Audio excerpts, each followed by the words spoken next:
All right, here's a question. What's keeping South African chief marketing officers up at night? You'd think it might be dwindling budgets. Not so, says Jared Cinman, Chief Executive Officer of the agency VML. The new survey by the agency shows that 40% of marketers are responsible for annual budgets in excess of 50 million rand. But here's the question. How are these budgets spent, and do traditional platforms such as this one still play a role in the marketing mix? Let's cherry pick a few of the items, Jared. First of all, 40% of marketing professionals responsible for annual budget in excess of 50 million rand. That's a big number. How has their job changed? When you look down the list of options they have and ways to spend that money, that has radically changed. Marketing has become a much more demanding job in terms of being able to understand how to allocate that money in a way that gets you results. Because the piece that is worth calling out is that although they're spending a lot of money, their CEOs are expecting them to bring back real returns for that money. And that old thing about the different P's in marketing, whether it was price, promotion, product, whatever it was, I can't remember, that's gone, hasn't it? I think that people throw out the real craft of marketing too quickly. I think that we tend to think just because we have new technologies that all the rules have changed. I don't think that's true. I think a lot of those basics are still valid. But I think it's the complexity of execution. I mean, digital in itself is a complicating factor, but within digital, you have hundreds of ways. I mean, it's not a single medium, really. It's not a channel. It's an entire platform. So I think that it's just how that stuff is applied that really matters. And that's really the key question, because you say that 40% of respondents are spending the largest portion of budget on digital and social media projects. Yeah. I would put to you, though, often they don't know what they're spending that 40% on and whether they are getting the right return on that 40%, but they know they have to be there. Yeah, so it's quite interesting. That number's a lot higher than I thought it would be, and I've been yammering on about digital for 20 years.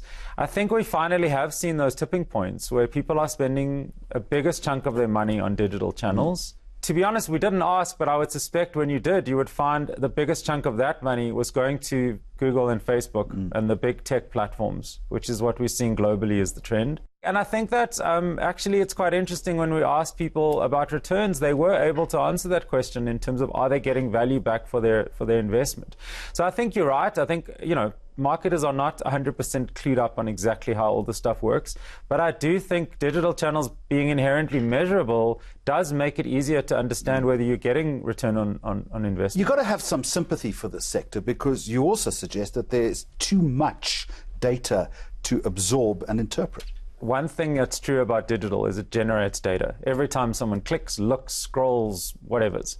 So to know what to do with that, the guys that are doing it well are getting incredible results. But yes, marketers are being asked now, take the data, take all of our customer data, all the social media behavior, crunch it all together, and push our product sales up. And so I think how do you that's hack hard. your way through that data jungle? I think the tools are becoming more sophisticated. So what I'm starting to see is the rise of what's been called marketing technology, which is starting to make it much simpler to crunch that data, provide you with dashboards where you can see what's going on.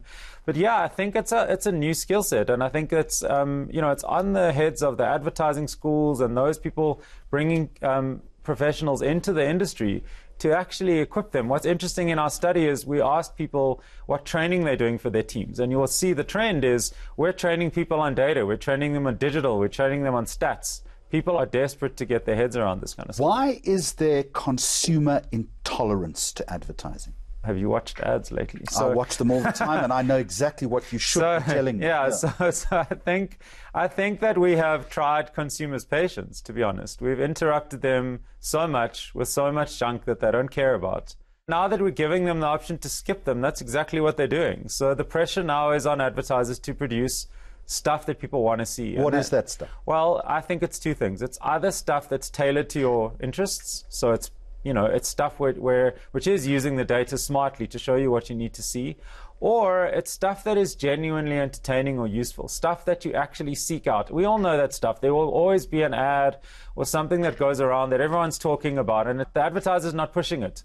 Everyone's seeking it out. And I think that it's very hard to do that because you're competing with binge-worthy series in order to pull that off. But that's where the bar is now. You've got to create content that people actually want to see. Imagine that. What about the platform that you and I are sitting in right now? You also suggest that broadcast media, and for that matter print media, still have a role to play, but is that a diminishing role? I think those two are very different. So I think print has a fundamental problem in that the use case of putting something on a piece of paper and sending it out just is making less and less sense. So I think it's obvious that print, with all the nostalgic value that it has, doesn't really have much of a future. Broadcast is different. So even though we may distribute it properly, the need for kind of video content, or however you want to say it, is definitely growing, actually. So monetizing it is trickier, but for sure the kind of content has a future for sure. Who would want to be a marketer these days? Chief Executive Officer, VML South Africa, Jared Cinman, thank you very much indeed. Let's stay with marketing as we end off our program this week. And as a number of so-called neobanks are set to enter the local banking sector, Time Bank, the country's first ever digital bank, announcing its arrival through an ad campaign called You've Got This. Developed in collaboration with the King James advertising agency, the campaign wants consumers to realize their full potential by taking control of their finances. With a reported 90,000 sign-ups to the service so far, the message seems to be hitting home. So here's a quick look at behind the scenes of this campaign. And I say to you, until next time, goodbye, and thank you for watching.